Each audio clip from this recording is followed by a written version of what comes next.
Bien, vamos a algo que ya adelantábamos. En un inédito fallo, el segundo juzgado de familia de Santiago ordenó al registro civil inscribir a un niño de 2 años como hijo de 2 mujeres. Un momento histórico que marca un precedente en materia de adopción homoparental en nuestro país. Queremos conversar de este tema con Juan Enrique Pi. Él es abogado de la Fundación Iguales y quien está detrás además de esta estrategia judicial. ¿Cómo está, Juan Enrique? Muchísimas gracias por este contacto. Buen día. Hola Carla, muy buenos días. A ver, partamos explicando cómo se dio todo esto, porque fue un camino el que se tuvo que transitar para que estas 2 mujeres puedan ser ambas inscritas en el registro civil las madres de este pequeño, o dicho de otra forma, para que este pequeño tenga el derecho de tener 2 mamás. ¿Cómo se llega a este fallo?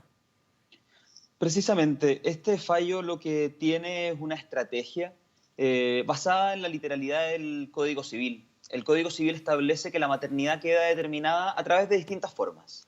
Una forma es el parto, ¿verdad? Que es la forma más clásica mediante la cual la maternidad ha quedado determinada en la mayoría de los casos, por ejemplo, de nuestro país. Sin embargo, el mismo código dice que en los demás casos la maternidad queda reconocida queda determinada por el reconocimiento o bien por una sentencia firme en juicio de filiación. Y por lo tanto, lo que nosotros hicimos fue decir, bueno, tenemos 2 madres, una de ellas, 2 madres, porque ambas son una unidad familiar y ambas celebraron la unión civil en conjunto, ¿verdad? Y se sometieron en conjunto, con un ánimo procreativo común, a una técnica de reproducción asistida, y solamente una de ellas tiene el parto porque fue la madre que engendró al hijo en su vientre. Sin embargo, respecto de la otra madre, hay que utilizar las otras hipótesis que plantea el Código Civil, es decir, tiene que quedar la maternidad respecto de esa madre que no tiene parto a través del reconocimiento o bien a través de la sentencia firme en juicio de filiación. Intentamos el reconocimiento ante el registro civil y el registro civil nos dijo que por un problema de software, por un problema del sistema operativo, no podía poner a 2 mujeres y por lo tanto decidimos ir por la tercera vía, que es la vía de la acción de filiación, que consiste precisamente en esta demanda que Gigliola intenta en contra de Emma, ¿verdad? Y que finalmente el segundo juzgado de familia de Santiago termina acogiendo el día de ayer. Juan Enrique, ¿este problema de la inscripción en el registro civil tenía que ver con ese software o tú crees que tenía que ver con que aquí tenemos a 2 personas del mismo sexo reclamando en este caso la maternidad sobre este pequeño? Y te lo pregunto porque debe haber casos de parejas heterosexuales muy similares a esto. Hoy día tenemos parejas heterosexuales donde a lo mejor la mujer se somete a un tratamiento de fertilidad asistida con espermios que no necesariamente son del hombre, que a lo mejor han sido comprados incluso. ¿Esos casos están en un vacío legal en general, también para los heterosexuales, o en este caso lo que funcionó como el escollo para la inscripción era que eran ambas del mismo sexo? El problema era precisamente que estábamos en presencia de una familia de una pareja de mujeres. Ya. Las parejas heterosexuales en general pueden inscribir a sus hijos, como tú bien señalas en tu ejemplo, sea o no sea el padre, lo que se denomina padre genético, ¿verdad? O padre biológico, sin problemas ante el registro civil. Sin embargo, como históricamente en nuestro país, y a raíz de que la unión civil es una institución bastante reciente, tiene apenas 5 años, ¿verdad? Va a cumplir 5 años este año, ni siquiera tiene 5, tiene 4 años y medio la unión civil vigente en nuestro país. Nuestro registro civil siempre ha inscrito a niños con padre y con madre.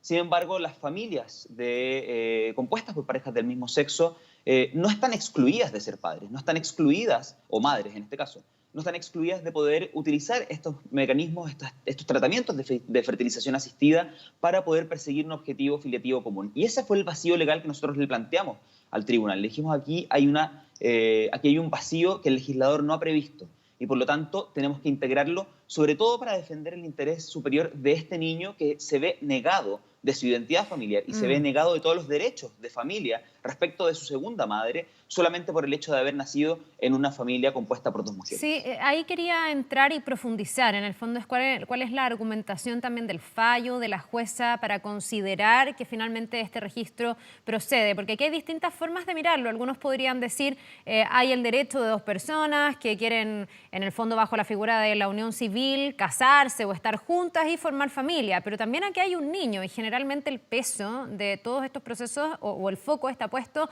en el interés superior del niño. ¿Cuáles eran los derechos de este pequeño que se vulneraban a tu juicio y a juicio del fallo también, si es que no se logra este registro, si es que él no logra que ambas aparezcan en su historia y dándoles su apellido, además de la serie de derechos y deberes que eso también significa. Precisamente. Bueno, este fallo, lo primero, decir que este fallo es un fallo que está sumamente sustentado en el derecho internacional de los derechos humanos y tiene un estándar de derechos humanos altísimo, muy contundente. También decir de que este fallo es un fallo que recoge la rica jurisprudencia de nuestro Poder Judicial respecto a lo que es y no es una familia. Nuestra Corte Suprema, las Cortes de Apelaciones, los mismos tribunales de familia durante muchos años han dicho que hay distintas formas de familia y que todas esas familias merecen protección sin discriminación, y eso es lo que ratifica el fallo. Respecto a tu pregunta sobre los derechos que este niño en particular perdía, bueno, primero que todo perdía igualdad ante la ley, porque si este niño hubiese nacido en el seno de una familia heterosexual, tendría entonces el reconocimiento automático de toda su identidad familiar, es decir, de su padre y de su madre. Pero este niño no nace en una familia heterosexual, nace en una familia constituida a través de la unión civil compuesta por dos mujeres, una unión civil, por cierto, legislada en el Congreso, que establece que las parejas del mismo sexo también somos familia. Y en ese sentido, todos los derechos que perdía eran todos los derechos propios de la institución familiar, ¿verdad? Perdía el derecho a la herencia, perdía el derecho a los alimentos en caso de que la familia se separara, perdía el derecho al cuidado personal por parte de su madre Emma, perdía la relación directa y regular en caso de que la familia también no siguiera junta, ¿verdad? Perdía, por ejemplo, también el derecho a elegir o a definir qué ocurría con el cuerpo de su madre, si es que ella fallecía, pues desde luego que en un tiempo más, estamos hablando en este momento de un niño de 2 años, pero en un tiempo más ese niño incluso no podría decidir las exequias de su cuerpo, del cuerpo de su propia madre.